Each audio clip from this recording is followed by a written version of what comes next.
بسم اللہ الرحمن الرحیم۔ السلام علیکم۔ آج ہم بات کر رہے ہیں جی ڈی پی کے حوالے سے کہ جی ڈی پی کیا ہے اور ایک ملک کا جی ڈی پی دوسرے ملک سے کیوں زیادہ ہے۔ تو جی ڈی پی کا تو مین مقصد ہے گراس ڈومیسٹک پروڈکٹ، یعنی آپ کی مجموعی آمدنی پیداوار کتنی ہے۔ تو دنیا کی 20 ایسے ممالک ہیں جس کا جی ڈی پی ایک دوسرے کے ساتھ مقابلے میں ہے، جس میں نمبر 1 آتے ہیں یو ایس، دوسرے نمبر پر آتے ہیں چائنا اور تیسرے number per Germany, Japan, you کے اس طرح اور انڈیا۔ تو اگر ہم چائنا اور یو ایس کی مثال لیتے ہیں تو کیوں یو ایس زیادہ ہے اور چائنا کم ہے؟ دیکھیے، یہ ورلڈ بینک طے کرے گا کہ آپ کی جی ڈی پی اتنا ہے، آپ کا جی ڈی پی اتنا ہے۔ تو حالانکہ اگر ہم دیکھیں گے تو چائنا کا مارکیٹ یا پروڈکٹ تو ہر جگہ اویلیبل ہے، لیکن پھر بھی اس کا جی ڈی پی جو ہے وہ تو یو ایس کے مقابلے میں کم ہے۔ تو یہ اصل اس کے لیے ہمیں سمجھانا ہوگا پر کیپیٹا یعنی پیکس کی آمدنی۔ اگر پیکس کی آمدنی آپ کی کتنی زیادہ ہو تو آپ کا جی ڈی پی اتنا ہی مضبوط ہوتا ہے۔ اگر پیکس کی آمدنی آپ کی کم ہو تو آپ کی جی ڈی پی اتنا ہی کمزور ہوتا ہے۔ اس کے لیے ہم بہترین مثال لیتے ہیں۔ دیکھیں، اب چائنا اور یو ایس کے مقابلے میں جو ہے چائنا کے لوگ زیادہ ہے اور یو ایس کم ہے، لیکن پھر بھی یو ایس کے جو لوگ ہیں اس کی آمدنی زیادہ ہے اور چائنا کی جو پیکس کی آمدنی ہے وہ تقریباً کم ہے۔ اس لیے اگر ہم بات کریں جو چائنا کا تقریباً 18 ٹریلین یا 14 trillion dollar U S D ہے اور یو ایس کا جو ہے جی ڈی پی وہ تقریباً 24 یا 20 ٹریلین ڈالر ہے۔ اس کے لیے ہم بہترین مثال لیتے ہیں۔ دیکھیے، انڈیا، نیوزی لینڈ اور پاکستان کی۔ نیوزی لینڈ کا جی ڈی پی گروتھ جو ہے وہ پاکستان کے مقابلے میں بہت کم ہے، یا انڈیا کے مقابلے میں بہت کم ہے، لیکن جی ڈی پی گروتھ جو ہے اب نیوزی لینڈ اور پاکستان کے مقابلے میں اگر کم ہے، انڈیا اور پاکستان کے مقابلے میں اگر نیوزی لینڈ کی جی ڈی پی گروتھ کم ہے تو کیا آپ نے دیکھا کہ نیوزی لینڈ کے لوگ تو یہاں ہم نے نہ چکر کے لیے آیا دیکھتے ہیں، نہ ویزا یہاں کر رہا ہے، لیکن پھر بھی پاکستان اور انڈیا کے لوگ الٹا وہاں جاتے ہیں۔ کیوں؟ اس کے لیے آپ کو یہ سمجھنا ہوگا کہ پیکس کی آمدنی پاکستان میں تقریباً 1200 ہے، 1200 ڈالر ہے۔ اب انڈیا میں تقریباً 1900 یا 2000 پیکس کی آمدنی ہے۔ اب اگر ہم نیوزی لینڈ کی بات کریں تو نیوزی لینڈ کی پیکس کی آمدنی تقریباً 41,000 ڈالر ہے۔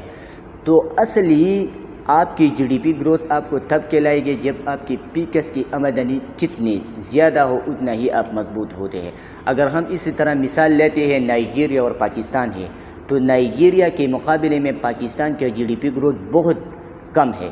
پاکستان کا جی ڈی پی گروتھ کیونکہ نائجیریا کا زیادہ ہے، وہ تقریباً 400 سے اوپر ہے بلین ڈالر اتنا ہے۔ پاکستان کا جی ڈی پی گروتھ جو ہے وہ 282 بلین یو ایس ڈی ہے۔ تو اگر ہم بات کریں گے کہ لیکن اس کے مقابلے میں اگر ہم نائجیریا کو دیکھیں تو وہاں پر غربت زیادہ ہے، پاکستان میں غربت کم ہے۔ اس کی وجہ یہ ہے پاکستان کی پیکس کی آمدنی نائجیریا کے مقابلے میں زیادہ ہے۔ تو اس کے سمجھانے کے لیے ہم پر کیپیٹا یعنی پیکس کی آمدنی اسی طرح ہم مثال اگر میں نے آپ کو بتایا کہ چائنا اور یو ایس کی مثال اگر ہم نے لیا تو چائنا اس لیے کم ہے کیونکہ یہ پر کیپیٹا ہے، پیکس کی آمدنی پر ڈیوائیڈ ہوتا ہے۔ اور جب آپ کی پیکس کی آمدنی، کیونکہ چائنا میں پاپولیشن یعنی آبادی زیادہ تر ہے اور یو ایس میں کم ہے، اسی طرح اگر ہم پاکستان اور انڈیا کی بات کریں گے تو انڈیا میں زیادہ کیوں ہے؟ انڈیا میں زیادہ تر کاروباری طور پر اور لوگ جو ہے ایجوکیشن کے حوالے سے وہ ہم سے اس لیے آگے ہے۔ تو انڈیا اور پاکستان، نیوزی لینڈ یا چائنا اور یو ایس کا مثال میں نے آپ کو اس لیے سمجھایا تھا کہ آپ کو سمجھ آئے کہ جی ڈی پی اصل کیا ہے۔ جی ڈی پی اصل عوام جو ہے آمدنی ہے، ایک شخص کی کتنی آمدنی ہے اس کے ہم جی ڈی پی گروتھ اس کے کہلائیں گے، نہیں اس کے پروڈکٹ یا کمپنی وغیرہ سے۔ اگر میں نے آپ کو سمجھایا کہ انڈیا میں نے آپ کو چائنا کا مثال دے دیا کہ چائنا کا جو مثال ہے وہ آپ کی طرح واضح ہے، اس کے پروڈکٹ اس کے جو بھی ہے وہ دنیا کے ہر جگہ پر اویلیبل ہے، لیکن پھر بھی یو ایس اس سے آگے ہے۔ اور یو ایس اس لیے آگے ہے کہ اس کی پیکس کی آمدنی زیادہ ہے چائنا کے مقابلے ہے۔ وہ کیوں زیادہ ہے؟ چائنا میں پاپولیشن زیادہ ہے، اس کی پیکس کی آمدنی کم ہے، تو اس کی پیکس کی آمدنی اس کی وجہ سے اس کی جی ڈی پی گروتھ بھی کم ہے US کے مقابلے میں، تو ایک شخص کی کل آمدنی اس کے ملک کی GDP گروتھ اس کو کہلائے گی۔ یہ بات سمجھنے لگے کہ ایک ملک کا GDP اس کے عوام ہی ہے۔ اگر عوام مطلب اگر ایک شخص کی کتنی آمدنی ہے تو اس کو ہم GDP گروتھ اس کو کہلائیں گے۔ تو آج کا یہ لیکچر تھا کہ GDP کیا تھا۔ GDP کے حوالے سے میں نے آپ کو چائنا یا مطلب نیوزی لینڈ یا انڈیا، نائجیریا اور پاکستان کی مثالیں میں نے آپ کو اس لیے بتائی تاکہ آپ کو سمجھ آئے جائے کہ GDP گروتھ اصل اس کی لوگ ہے، نہ کہ اس کے کمپنی یا پروڈکٹ وغیرہ نہیں ہے۔ کیونکہ میں نے آپ کو اس لیے بتایا کہ نائجیریا کا جو مثال ہے وہ تو زیادہ ہے پاکستان کے مقابلے ہیں، لیکن وہاں پر غربت بھی زیادہ ہے۔ تو خدا حافظ۔